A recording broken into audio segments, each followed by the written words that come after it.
নমস্কাৰ অকনিহত মই তোমালোকৰ চিন্ময়ী বাইদেউ আজি আকৌ তোমালোকলৈ লৈ আহিছো তোমালোকৰ আমাৰ চৌপাশৰ পৰিৱেশ ইয়াৰে আজি আমি তৃতীয়টি অধ্যায়ৰ নৱম পাঠ দৈনন্দিন জীৱনত পানীৰ পঞ্চমটি অংশ আলোচনা কৰিম ইয়াৰ আগৰ অংশকেইটিত আমি পানীৰ বিষয়ে বিভিন্ন কথা শিকি আহিছিলো এই অংশটি হৈছে অনুশীলনীৰ অংশ এতিয়া আহচোন এই অনুশীলনীৰ অংশটিত থকা বিভিন্ন ধৰণৰ প্ৰশ্নসমূহৰ উত্তৰ কৰো এতিয়া চোৱাচোন প্ৰথমতে ইয়াত দিছে অনুশীলনী উত্তৰ লিখা কত দিছে যে কি কামত আমি পানী ব্যৱহাৰ কৰো ইয়াৰ উত্তৰ হ'ব এনেদৰে লিখিবা যে পানীৰ কেইটামান ব্যৱহাৰ তলত উল্লেখ কৰা হ'ল যে পানী আমি খাওঁ পানী খাদ্য বনোৱা কামত ব্যৱহাৰ হয় তিনিত হ'ব কাপোৰ ধোৱা কামত ব্যৱহাৰ হয় চাৰিত গছ-গছনি আদিকো পানী লাগে পাছত গা ধোৱা কামত ব্যৱহাৰ হয় 6 জুই নুমুৱাবলৈও পানী ব্যৱহাৰ কৰা হয় ইয়াৰ উপৰি বিভিন্ন কামত পানী ব্যৱহাৰ হয় সেই বিষয়ে তোমালোকে আৰু লিখিব পাৰিবা ইয়াৰ পিছলৈ যাওঁচোন আহা এতিয়া খত দিছে যে পানী কেনেকৈ পুনৰ ব্যৱহাৰ কৰিব পাৰি ইয়াৰ উত্তৰ হ'ব এনেদৰে লিখিবা যে ফল মূল শাক-পাচলি চাউল দাইল আদি ধোৱা পানী পেলাই নিদি গছৰ পুলি ফুলৰ টাবত দিব পাৰি কাপোৰ আউডালা পানীখিনি নেপেলাই গা ধোৱা ঘৰ পকী চোতাল নলা নৰ্দমা আদি চাফা কৰা কামত ব্যৱহাৰ কৰিব পাৰি এনেদৰে তোমালোকে উত্তৰ লিখিবা ইয়াৰ পিছলৈ যাওঁচোন আহা ইয়াত গত দিছে যে দমকল আৰু কুঁৱাৰ পানীৰ উৎস কি ইয়াৰ উত্তৰ হ'ব দমকল আৰু কুঁৱাৰ পানীৰ উৎস হ'ল ভূগৰ্ভ ইয়াৰ পিছলৈ যাওঁচোন আহা ইয়াত তোমালোকক খালী ঠাই পূৰ কৰিবলৈ দিছে 2 নম্বৰত খালী ঠাই পূৰ কৰা আহাচোন আমি খালী ঠাইসমূহ পূৰ কৰো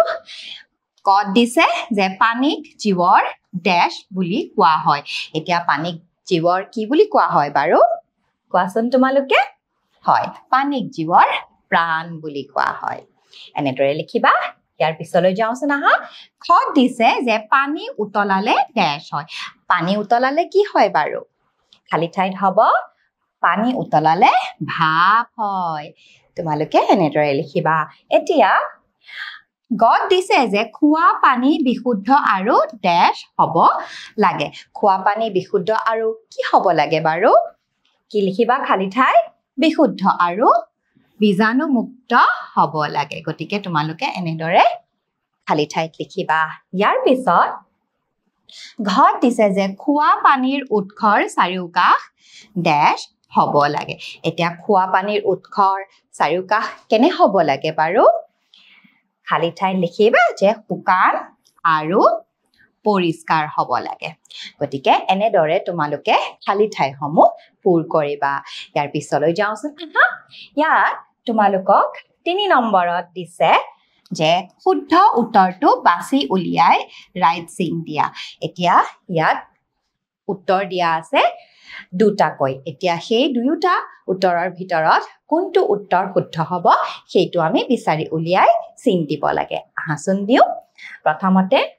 কত দিছে যে উদ্ভিদক পানীৰ প্ৰয়োজন হয় নহয় উদ্ভিদক পানীৰ প্ৰয়োজন হয় নে নহয় বাৰু হয় নহয় নে গতিকে আমি ইয়াত এনেদৰে